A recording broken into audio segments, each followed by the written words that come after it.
তাদেরকে কি দেশে আলাদাভাবে এভাবে হত্যাযজ্ঞ ঘটানোর জন্য ট্রেন করা হয়েছিল, নাকি দেশের বাইরে থেকে ভাড়াটে খুনি নিয়ে আসা হয়েছিল ক্ষমতা বাঁচানোর জন্য? আমরা অনেক কিছু করতে পারি, অনেক অর্থ সহযোগিতা দিতে পারি, চাকরির ব্যবস্থা করতে পারি, কর্মসংস্থানের ব্যবস্থা করতে পারি, সম্মানী ভাতা দিতে পারি। ওই মানুষটাকে ফিরে দেওয়া সম্ভব? কোনোদিনও সম্ভব না।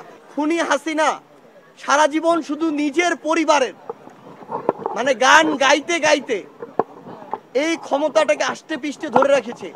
যেখানেই আপনি যাবেন তার পরিবারের কান্নাকাটি শুরু হয়েছে। তার পরিবারে 18 জন মানুষ, আর এই 2000 জন মানুষ না? এদেরকে খুন করার সময় তার বুকটা একটুকুও কাঁপে নাই?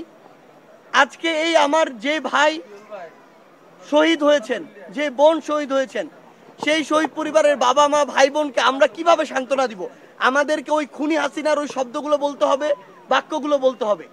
তিনি সারা জীবন এই ক্ষমতাকে ওই আজকে থেকে 53 বছর 50 বছর আগের 1975-এর গল্প বলে এই ক্ষমতাটাকে তিনি তার জায়গায় সব সময় সুদৃঢ় করার চেষ্টা করেছেন। ঠিক আছে, এখন এই যে তিনি তাহলে 2000 মানুষকে কিভাবে খুন করলো? মানে তার যদি ওই মানুষগুলোর প্রতি ওই মায়া দরদ থাকে, তিনি যদি ওই দরদ বুঝেন, যেই গল্প আমাদেরকে 16 বছর দিয়ে এসেছেন, এই খুনগুলো কিভাবে করতে পারে? কেউ যদি, আমরা আমাদের জায়গা থেকে স্পষ্ট করে একটা জিনিস বলি, এই খুনের বিচার না হওয়া পর্যন্ত বাংলাদেশে খুনি হাসিনা এবং তাকে যারা খুনি হাসিনা বানিয়েছে তার দোসররা, তাদের এই বাংলাদেশে যেই রাজনৈতিক প্ল্যাটফর্মকে সামনে রেখে তারা এই কাজগুলো করেছে, তাদের আসলে কোনো অধিকারই নাই এই বাংলাদেশে সেই প্ল্যাটফর্ম নিয়ে চলার।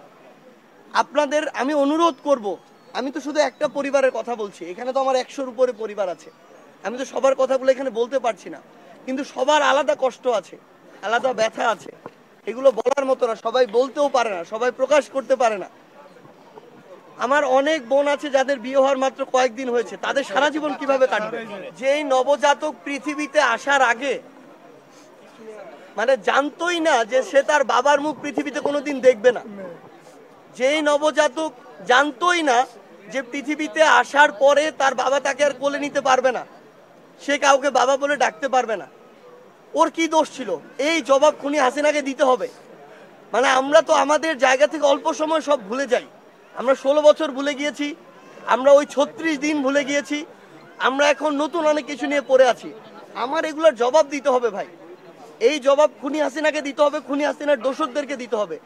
এই যে আমার নবজাতক যে এখনো নিষ্পাপ ঘুম ঘুমাচ্ছে এখানে, যে জানে না এই পৃথিবীতে বাবার মূল্য কি, বাবা কত বড় ছায়া এই পৃথিবীর, ওই খুনি হাসিনা সহ তার দোসরদেরকে এই জবাব দিতে হবে যে সে কি দোষ করেছিল।